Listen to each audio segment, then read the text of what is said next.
Well, wrestling fans, we all predicted, each and every one of us really, that the Elimination Chamber 2018 was going to be one of the most, if not the most, predictable Elimination Chambers in recent memory. And what did we get? One of the most predictable Elimination Chambers in recent memory. We got the Braun Strowman Show. Come get these hands. And then he was speared to oblivion. That's what we got, wrestling fans. That's what we got.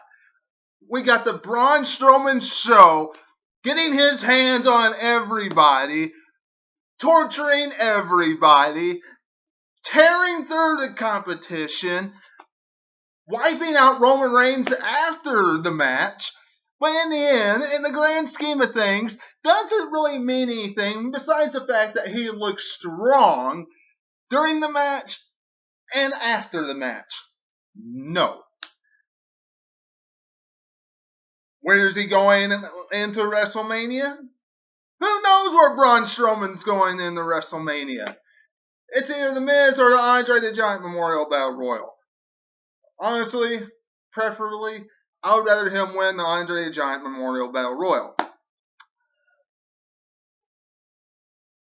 Roman Reigns, a one-way ticket to WrestleMania and Suplex City by spearing Braun Strowman in half twice at the end for 1, 2, 3. Welcome everybody to your Elimination Chamber 2018 review. This is Webby, and look, I know I started that off outrageous, but look, when you see a show like this where it was a Monday Night Raw smashed in between two Elimination Chambers, okay, and honestly, if you want to know the truth, since I'm on the Braun Strowman kick right now, Braun Strowman had no business losing this matchup. Absolutely none. If you go back during that contest and you see all the finishers he was put through before the two spears, and he kicked out of them, what? Why did he lose? Why? How could a spear defeat him? Doesn't make any sense. Absolutely not. With the exception of WWE just shoving us Roman Reigns down our throat. Whatever the case, I like the fact that he looks strong. There's some things about that chamber match that I really just don't understand why WWE did it. It doesn't make any sense. It doesn't lead to anything. WWE just had so many opportunities to do something with it that could lead into Monday Night Raw, bleed into Monday Night Raw, give us a reason to watch Raw tomorrow night. And did they do that? Absolutely not. They dropped the ball on it. Absolutely. First things first, John Cena dropping the ball with that. Absolutely 100% drop the ball with John Cena. Why couldn't he be one of the last ones? Seriously. Where was The Undertaker tonight? Where was the gong? The lights going off. The build to his WrestleMania match. Instead, just Braun Strowman eliminates him. What about The Miz and Finn Balor? Is Braun Strowman really going to get an Intercontinental Championship matchup? Or is Finn Balor and The Miz going to continue their rivalry from Monday Night Raws in the past, starting tomorrow night?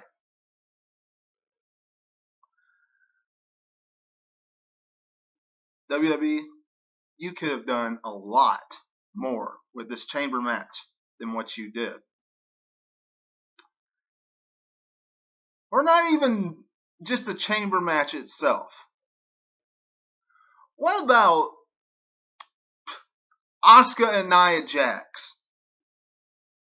Seriously. Now, I'm not getting on here and ranting and griping and moaning and groaning and complaining throughout this entire review. I'm not going to do it. Because the matches were decent to watch, with the exception of the Bar taking on Titus Worldwide. That was just dreadful. That was hard to watch. I wanted Beach Ball Mania. I wanted something to drink, something to eat, go take a restroom break, something else during that contest, because we knew the Bar was walking out the still Raw Tag Team Champions. We knew it. But anyway, Asuka versus Nia Jax. Asuka is victorious. Now, we knew she was going to win this contest. There was no way Nia Jax was going to defeat Asuka's winning streak. No way. There was no way that was getting broken by Nia Jax. But what happens? It was just some clean finish. There wasn't any real hype to how she won. There wasn't anything like that. It was just a flat roll-up win pinfall. That's it. It's like, okay, WWE, give us more. Or I understand that even though it wouldn't make sense for Alexa Bliss to want 3 women in one match, a triple threat contest for the women's championship, I understand that. But don't you think that she would want to befriend Nia Jax and have Nia Jax beat up Asuka on her way to WrestleMania? Have that storyline? Kurt Angle said it's going to be a triple threat matchup, so you know it's going to be for the Raw Women's Championship. Therefore, add Nia Jax to the mix. Therefore, if that's the case, Alexa Bliss could have came down tonight and at least helped Nia Jax, or attempt to. I'm not the only one that's mentioned this now. Other people have mentioned it. It makes sense. But does WWE give us something like that? Of course not. They just give us usual booking. The club beat the Miztourage at the pre-show. Does anybody care? Absolutely not. Honestly, they should have put the Bar versus Titus Worldwide on the pre-show. The only reason why they didn't do that, more than likely, is because the Tag Team Championship was on the line. The Club versus the Miztourage was a much better contest, if you ask me. Whatever the case, Matt Hardy took on Bray Wyatt. Yes!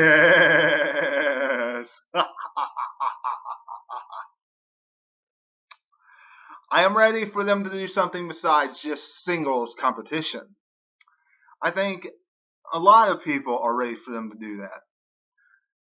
We've seen singles after singles after singles after singles after singles matchup.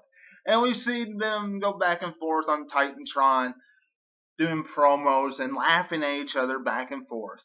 We've seen it already. Let's have a Wyatt family compound match or a Woken Hardy compound match at WrestleMania to conclude this rivalry.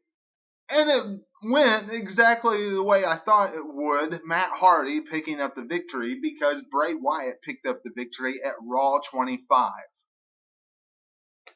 So 50-50 booking here. So at WrestleMania, let's conclude this rivalry with something special. The Women's Elimination Chamber matchup.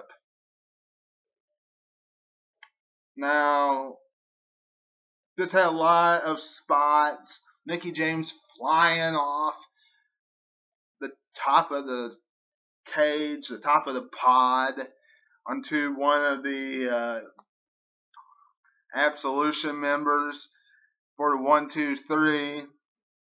All different types of stuff. We saw Sasha Banks with a little heel turn tease, kicking Bayley in the face, knocking her off the pod at one point. So we saw all different types of stuff happen during this contest. Friends, as they said, as they built up this match, betraying each other. Friends will, they'll lose friends inside the chamber. Well, yeah, that's true. They didn't really play it up like they were really fighting for the big prize, the Raw Women's Championship. I'm glad. First off, I am glad that they stuck this match first. Make history. Hallelujah. Congratulations. But didn't need to close the show. It didn't need to. So, what do you say about this? Alexa Bliss won. And Asuka fears Alexa Bliss, and she's not ready for Alexa Bliss. We'll see come WrestleMania. Because at WrestleMania, Asuka will become the new Raw Women's Champion. You can see it happening. And of course, Ronda Rousey has her contract signing. And this really, to some degree, made me just cringe. Some of it was entertaining. Some of it was just downright cringeful. Yeah. It was cringe, wasn't it? I mean, it was just bad. When I think about what they're going to do,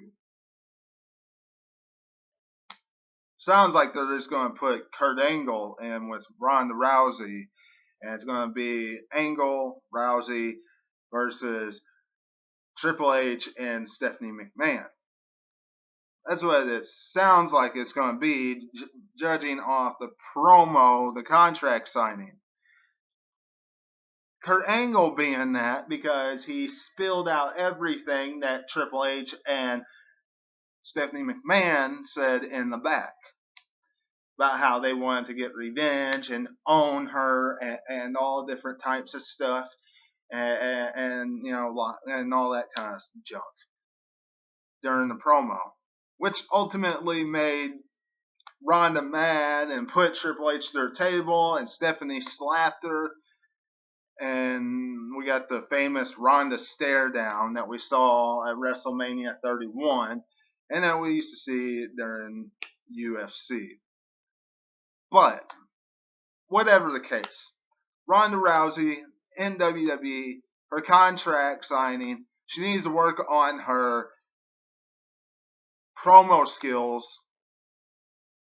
You want to cut a little promo about Roddy Piper, about how that's your inspiration and all that stuff.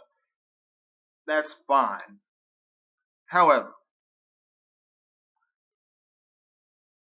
your promo skills need to be more enhanced.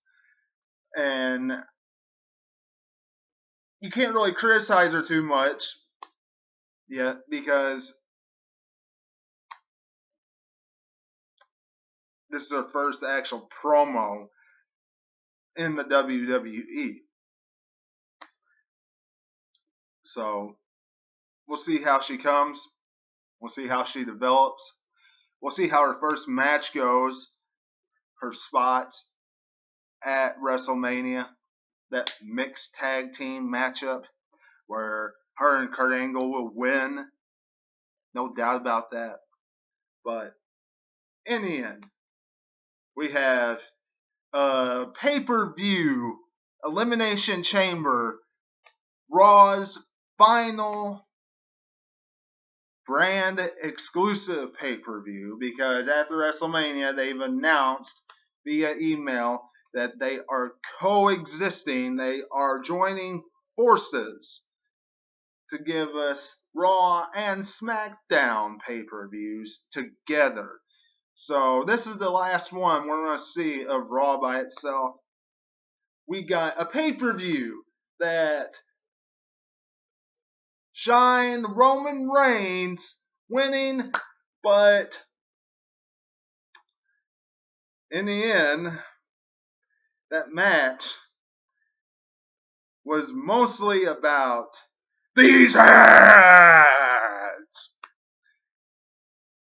Until I see you again tomorrow for Monday Night Raw, I'll catch you on the other side.